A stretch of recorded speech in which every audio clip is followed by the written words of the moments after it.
This channel does not promote any violence, harmful, or illegal activities. All content provided by this channel is meant for an educational and information purpose only. ভয়াবহ train দুর্ঘটনার স্মৃতি এখনো পর্যন্ত কাটিয়ে উঠতে পারেনি Rangapani.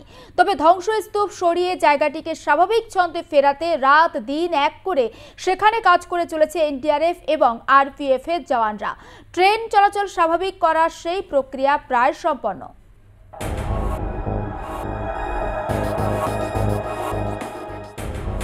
Rangapani ground zero থেকে আমি যে ছবিটা দেখানোর চেষ্টা করব, গতকাল সকালবেলা 9টা থেকে যে সমস্ত নিরাপত্তা আধিকারিক এবং কর্মীরা তারা যেভাবে আপ্রাণ যুদ্ধকালীন তৎপরতায় মানুষের প্রাণ বাঁচাতে উদ্যোগী হয়েছিল, প্রত্যেকেই কিন্তু আমরা দেখতে পাচ্ছি সারিবদ্ধভাবে দাঁড়িয়ে আছে। প্রত্যেকের এখানে একটা কার্যকারী ভূমিকা ছিল। দুর্ঘটনার খবর পাওয়ার মাত্রই তারা কিন্তু পৌঁছে গিয়েছিল এবং তারা জান লড়িয়ে দিয়েছিল সেই সমস্ত মানুষের প্রাণ বাঁচাতে।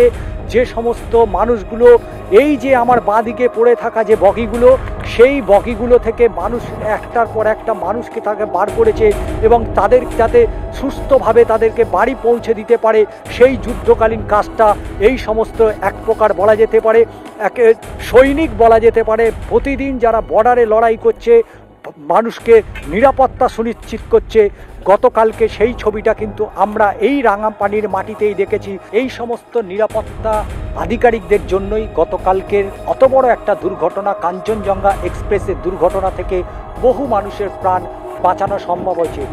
একেবারে দুধারে নিরাপত্তা রক্ষী যারা রয়েছেন রেলের, এবং সেই রেলের নিরাপত্তা রক্ষী তাদের যে তৎপরতা, তাদের যে নিজেদের জীবনের ঝুঁকি নিয়ে যেভাবে একের পর এক কামরা কেটে মানুষকে পার করেছে, অবশ্যই তাদের জন্য একটা তো সেলুট দিতেই হয়।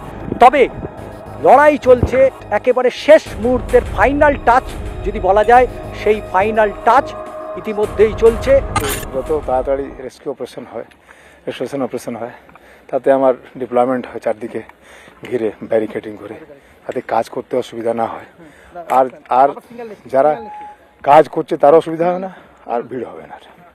অর্থাৎ গতকালকে এই হয়তো কিছু মানুষ মারা গেছে, কিন্তু অনেক মানুষের প্রাণ বাঁচিয়েছেন আপনাদের এই আধিকারিকরা, যারা গতকাল থেকে যুদ্ধকালীন তারা মানুষকে প্রাণ বাঁচানোর কাজ করেছে। একদিকে বৃষ্টি, তার উপরে দুর্ঘটনা, মানুষের হাহাকার চিৎকার, সেই জায়গা থেকে কতটা আপনাদের চ্যালেঞ্জের মধ্যে পড়তে হয়েছিল?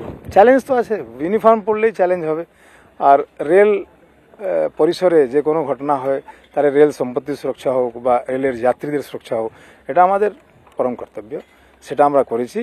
আর যে কোনো সময় এরকম কোনো আপদ আছে, বিপদ আছে, তাহলে আমাদের একজুট হয়ে কাজ করি।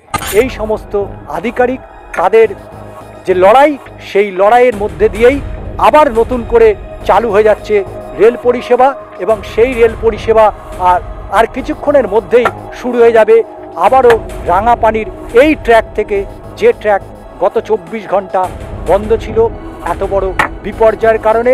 কাজ চলছে, কিছুক্ষণের মধ্যেই ফের শুরু হয়ে যাবে রাঙাপানির এই রেলপথ দিয়েই রেল যাত্রা।